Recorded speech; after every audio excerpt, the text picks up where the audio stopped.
Oh, the Zen DAC from iFi. Does it provide me with zen, peace, tranquility, and a positive state of mind? All for the incredibly low price of $129? I don't know about all of that, but let's get into it.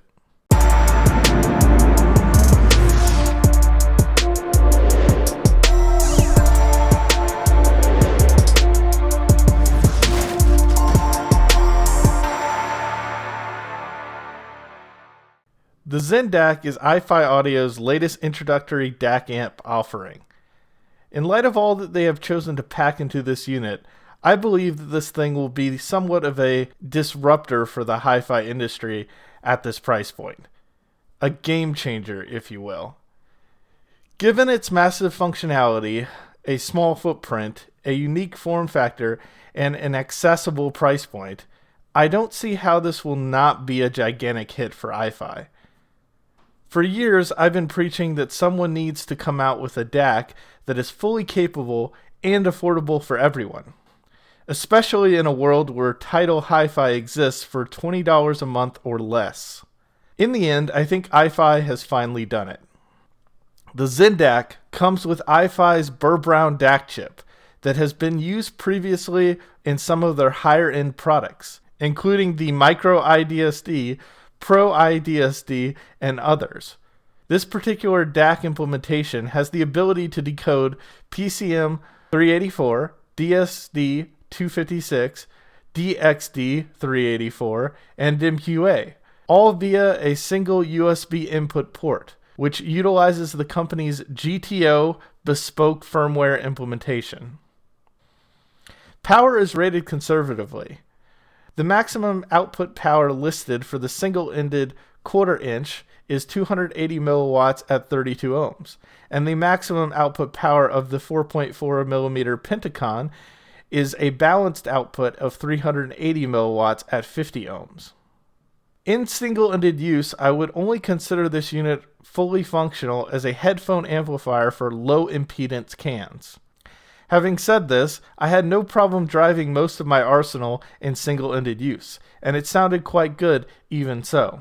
This suggests that the amplifier is actually more powerful than the specs indicate, especially when utilizing the power match function. I could not find any specifics regarding the power match and what it is actually doing, but I think that it's simply acting as a gain stage. Also, I'm uncertain what the power ratings are with this function engaged, as they were not reported anywhere by iFi. I will note that the amp of the Zen DAC did struggle to drive my Mark II Argons to their full potential in single-ended use. Volume wasn't an issue, but they did lack low-end soundstage and other special characteristics that I've come to expect from my Modhouse Mark II Argons. In light of this letdown, it was remarkable that it was powerful enough to drive the 300 ohm 6XX well, even during single-ended use. When compared against the single-ended performance of the THX AAA 789, the iFi isn't quite as delicate, and its presentation is a bit more heavy-handed. It lacks headroom overall that some cans may need. Using the balanced output of the Zen DAC's amplifier greatly improves its performance. While I did not have anything over 300 ohms to test, I would call this amp highly capable with the power match on, not only in its function to drive, but also in the quality of sound that it reproduced. When switching back and forth between it and my 789, I often had a very hard time even discerning a difference between the balanced connections. This speaks to the quality of its balanced output capabilities. Having said that, I was able to tell more of a difference with other harder-to-drive headphones. So if you have efficient headphones, where additional power is not required, you might think of this thing as almost a mini 789, or perhaps a AAA Junior. Unlike the THX AAA 789, this unit includes a bass boost in the form of its true bass switch. This has been described as an upgraded version of iFi's X-Bass. While I'm praising the sonic quality of this thing mostly, I hope that the point is not lost here that it is somewhat underpowered, and you will have to test the load of your particular sets to determine if your mileage is similar to mine, or it might vary depending on the requirements of your favorite headphones. I wasn't able to test it with something like an Audio-Technica R70X, which is 470 ohms. But my guess would be that this unit would fall flat on its face if trying to power a resistant can such as this one, especially via the single-ended output. I should also note that the amp function is only usable using the DAC of this unit. I was unable to test the amp function independently as there is no inputs on this unit to do so. This is a glaring oversight from iFi in my opinion. In general, my major issue with this unit is the lack of inputs, other than the USB.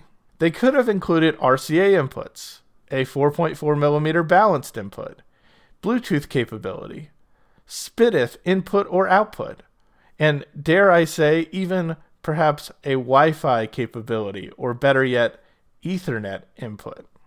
I will point out that iFi's own i1, which is a single-ended DAC, has Bluetooth capability and SPDIF input and output functionality, but you lose out on the balance implementation with this unit.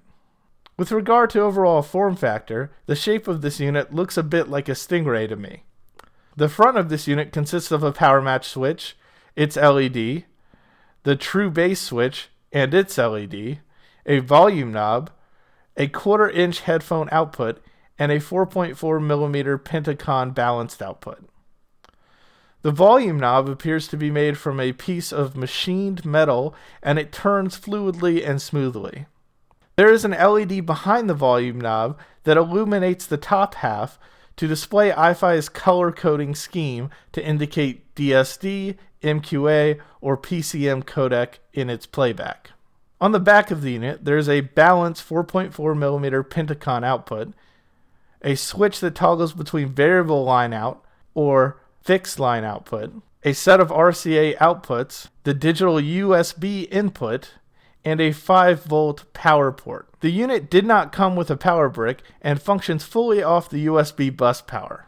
Having said that, I did purchase a 5-volt power supply from Amazon to test with this unit, and I could not ultimately discern any sonic differences between running the unit off the power supply or using my computer's power via the USB bus itself. But again, your mileage may vary if you have a noisy computer or if you're using a device via USB where there might be insufficient power. The balanced and unbalanced RCA outputs put out 4.2 and 2.1 volts in fixed operation and 6.2 and 3.3 volts maximum in variable operation.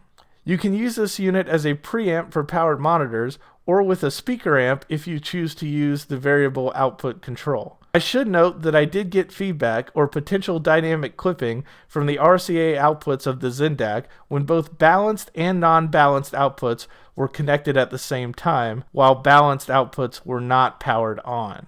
I'm not an engineer, so I'm not exactly sure what causes this issue in this scenario, but this is a common problem that I've encountered before on some amps, including the THX AAA 789, oddly enough. Therefore, I wouldn't worry too much about this, but I would be aware of this issue in case you experience it. I've got around this problem by using a 3-way switcher for my balanced connections in the chain. What I do is I switch to an unoccupied balanced output, which eliminates this issue when using the RCAs with other devices. Alternatively, you could just keep on all of your gear in the chain when listening to music, and this would also fix things.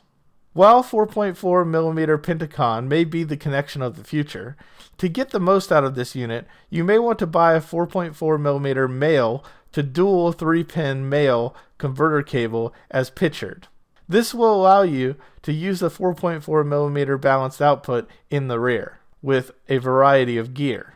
Additionally, I suggest buying a 4.4mm to 4-pin female balanced connector cable as well, as most balanced headphones will most likely come with cables that terminate in a male 4-pin balanced connector, rather than a 4.4mm one at this point in time. In terms of sound, the Burr Brown DAC chip does a great job of balancing accuracy with listenability. It's not only fun, but also precise enough in its own right. While it is not stark or superbly accurate. It instead chooses to err on the side of fluidity and musicality. Overall, it is slightly warm and liquid with regard to its tones, but not so much so as to overtake or overly color the music itself. It presents well with a variety of genres, including both well-recorded tracks and not so well-mastered ones. With this thing, I tend to just put on my playlist and keep it on shuffle. I end up enjoying whatever track comes up next, without a need to be overly clinical or critical and switch to the next track. With other DACs, I might find myself skipping around a bit more to find the right kind of track to listen to next. Overall, I'd say that this DAC is one that you can listen to all day and never grow tired of. In terms of criticisms, I'd say the overall presentation lacks some spaciousness here or there, and it does sacrifice accuracy at times for enjoyability. But this is a trade-off that some, including myself, might be willing to make, especially for the price. As of right now, I have swapped out my old DAC, which was an SMSL SU8, for the Zen DAC, and I have no plans at this time to go back to it for now. Have I found Nirvana? Perhaps not, but with regard to functionality, capability, and accessibility, I most certainly have found my Zen, at least for now. If you would like to support the channel, consider the Patreon listed in the description below. And remember to like, subscribe, and share with your friends, as this really helps the channel out as we're growing. And I'm out.